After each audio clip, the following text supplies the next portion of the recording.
So should you move to Wells, Maine? That's exactly what I'm going to help you figure out in today's video, so let's get into it. By the way, my name's Margaret. I'm a local realtor. My dad, Michael, and I make videos to educate you about living in the area. If you have any questions, feel free to give us a call, shoot us a text, send an email, schedule a Zoom call.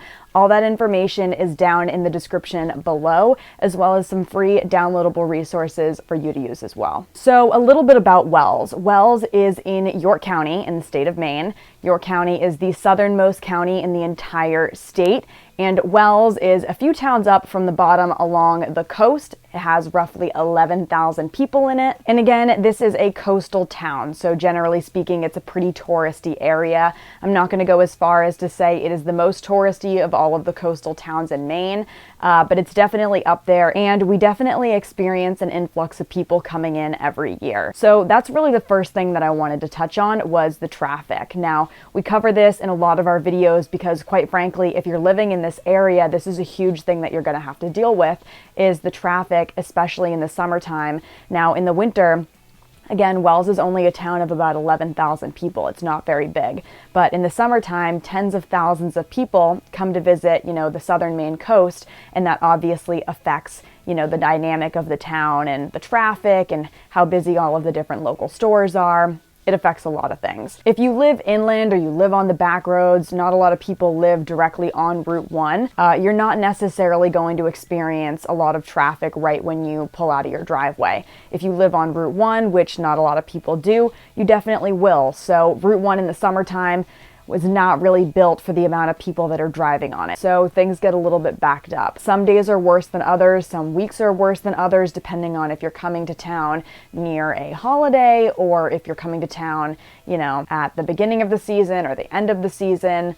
But I've seen traffic backed up all the way, down to Agunquit from, the Wells police or fire station. I can kind of insert on a map how far that is, but it's miles. Generally speaking, I try to avoid Route 1 at all costs in the summertime, and because of this, I don't really see just how bad things get all the time, but I can tell you I've sat in that traffic for hours for a drive that should have only taken me maybe 10, 20 minutes tops. Now, going off what I'm saying about Route 1, I wanted to talk a little bit about kind of the dynamic of how Wells is set up, or, what our central area of town looks like. Wells does not have a traditional downtown. It really just has Route 1. So if somebody says they're going into town, what does this mean? It kind of means anywhere on Route 1 from probably the main diner in Wells on one end of town all the way through Dunkin' Donuts, which is technically in Wells, but people call it the Moody Dunkin' Donuts. If somebody says they're going into town, generally speaking, somewhere on Route 1, that's what they mean. But we don't really have a central downtown area for people to come and get dinner. It's really just the different shops and restaurants on this road. If you wanted to do something like that, you wanted to go downtown or wanted to go out for drinks and kind of experience that more traditional downtown feel, you would have to go into either Kennebunkport, Kennebunk, or Agunquit, which are just neighboring towns that, have that sort of thing. You could certainly drive up to Portland or down to Portsmouth, New Hampshire as well, but that is one thing that Wells is lacking, is their downtown aspect of things. So next, let's talk about the beach. So Wells has a couple of different beaches. We have Moody Beach, Crescent Beach, Wells, and Drake's Island. And if I'm missing any, or if somebody wants to correct me on that, feel free to down below. But there's a couple of different beaches and a couple of different areas that people might talk about. Like I said, Wells being on the coast of the southern Maine area, it gets touristy, and part of that reason is because of the beaches that we have in Maine. States like Massachusetts and New Hampshire are bordering states. They don't have quite as many beaches as we do up here, so it brings a lot of people up into the state, up into these towns. Now, Wells does have a pretty good shoreline. We do have a pretty large beach area if you just kind of combine them all. But what a lot of people don't realize when they come to the area is that some of our beaches are private. And by that I mean, if you own an oceanfront property, you own, not in all situations, but in certain areas of the beach, you own the beach in front of your house. So other people are allowed to walk over that area of sand, basically, but they can't stop and park their chair there. That is your private beach. Now, that is kind of where the houses are. If there's, a parking lot with a beach in front of it, obviously that's probably public. The signs will direct you. There's public ways all along the roads for people to walk on to get down to the public beaches. But it is important to note that certain areas are off limits to the general public. In addition to that, Wells does not have They have parking lots for the beaches, but they're not as big as neighboring towns. Ogunquit has a massive parking lot for their beach. Kennebunk or Kennebunkport, those beaches they don't necessarily have a massive parking lot, but like the whole length of the beach, you can go and park on that. Wells, they do have parking lots, but again, they're just a lot smaller. So a lot of people have a harder time finding parking, or they have to go to a different beach or a different area that they weren't necessarily planning on spending the day. So that's also important to note if you're moving to the area or even if you're just visiting. Now, like I said, Wells is a fairly small town, only 11,000 people. If you're looking at Wells on a map, it's not really a huge area. And with that, there's really no bad parts of town. I think a lot of people, when they're moving to different areas, they want to make sure they're moving into a good neighborhood, into a good town. Wells really doesn't have a bad area. Now, honestly, a lot of neighboring towns are like this. Not all of them, but generally speaking, regardless of where you move in town, it's probably going to be a fairly nice area. Generally speaking, all across town, things are kept up pretty well.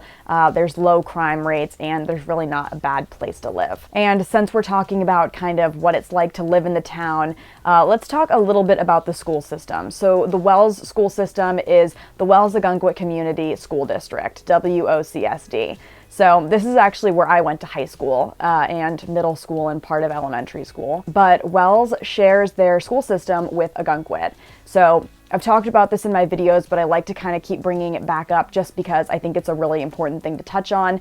In southern Maine, there are exceptions, but generally speaking, if you live in Wells, you go to the Wells school system. If you live in York, you go to the York school system. Now, certain school systems aren't necessarily called like the Wells High School, but they'll be for a specific town, or you might share your whole school system, or at least your middle school and your high school, with a couple of different neighboring towns. But at least in this particular area of the state, not necessarily up in Portland, but I would go as far as to say the vast majority of the state, there's probably only one high school per town or per couple of towns.